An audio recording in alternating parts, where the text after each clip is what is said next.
Imagine करो कि आप केव में जाते हो एडवेंचर के लिए। केव का रास्ता नीचे की तरफ जा रहा है। केव के अंदर आप 2 किलोमीटर आगे चले जाते हो, फिर तेज तूफान आ जाए और केव में पानी भरना शुरू हो जाए। अंदर आपको कुछ नहीं पता कि फ्लड केव के अंदर आ रहा है और केव में कुछ पॉइंट पर इतना ज्यादा पानी भर जाए कि वो छत पर टच होना शुरू हो जाए और आप अंदर फंस गए हैं। तो फिर आप क्या करेंगे? तो देखते हैं जो एक्चुअल में फंस गए थे उन्होंने क्या किया था। ये बात है 23 जून 2018 की। थाईलैंड की जूनियर फुटबॉल टीम, जिनकी एज 11 से 16 के दरमियान थी, उन्होंने अपना प्रैक्टिस सेशन पूरा कर लिया था अपने हेड कोच और जूनियर कोच के साथ। हेड कोच ना वहां से चला जाता है। कुछ घंटे गुजरने के बाद ना हेड कोच को पेरेंट्स की कॉल आती है कि उनके बच्चे तो अभी तक वापस आए ही नहीं है। तो हेड कोच जूनियर कोच समेत सब लड़कों को कॉल करता है, लेकिन कोई भी फोन नहीं उठाता। फिर फाइनली एक बच्चा संग पॉल कोच की कॉल को उठा लेता है। वो बताता है कि वो तो घर पे है क्योंकि उसकी मम्मी ने उसको पिक कर लिया था। बाकी के टीम मेंबर करीब में ही टेमलोंग केव को एक्सप्लोर करने के लिए गए थे। कोच फौरन केव की तरफ जाता है। जब वो पहुंचता है तो वहां का सीन देखकर वो शॉक हो जाता है। बच्चों की बाइसाइकिल केव की एंट्रेंस पे खड़ी हुई थी, जिसका मतलब था कि बच्चे केव के अंदर ही हैं। लेकिन शॉक वो इस बात को देखकर हुआ था क्योंकि वहां पर तेज बारिश हो रही थी और केव की एंट्रेंस से फ्लड की तरह पानी अंदर की तरफ जा रहा था, जो कि एक अलार्मिंग सिचुएशन थी। अगर बच्चे अंदर थे तो अब वो स्टक हो चुके थे। कोच लोकल अथॉरिटीज को इन्फॉर्म करता है। वहां पर पुलिस और वॉलंटियर्स भी आ जाते हैं, लेकिन केव की एंट्रेंस से थोड़ा सा आगे इम्पॉसिबल था सर्च करना क्योंकि पानी का लेवल बहुत ज्यादा हो गया था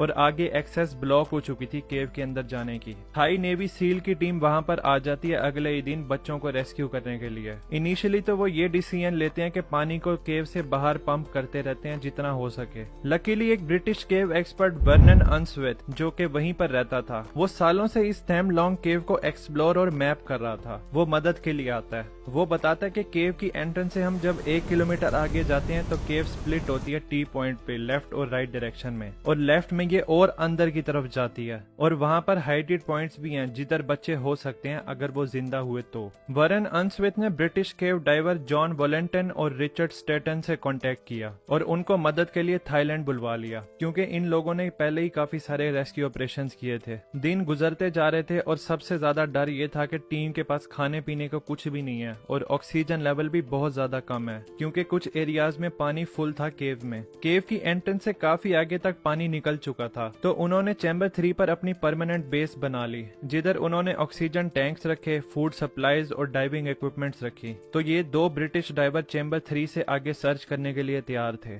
इवन ये 2 डाइवर भी अपने करियर की सबसे लंबी केव डाइव करने वाले थे। इनका गोल था कि इस पटाया बीच वाले पॉइंट पर जाना जिधर बॉयज के होने की सबसे ज्यादा चांसेस हैं। वो डाइव करते हैं और मट्टी वाले पानी से होते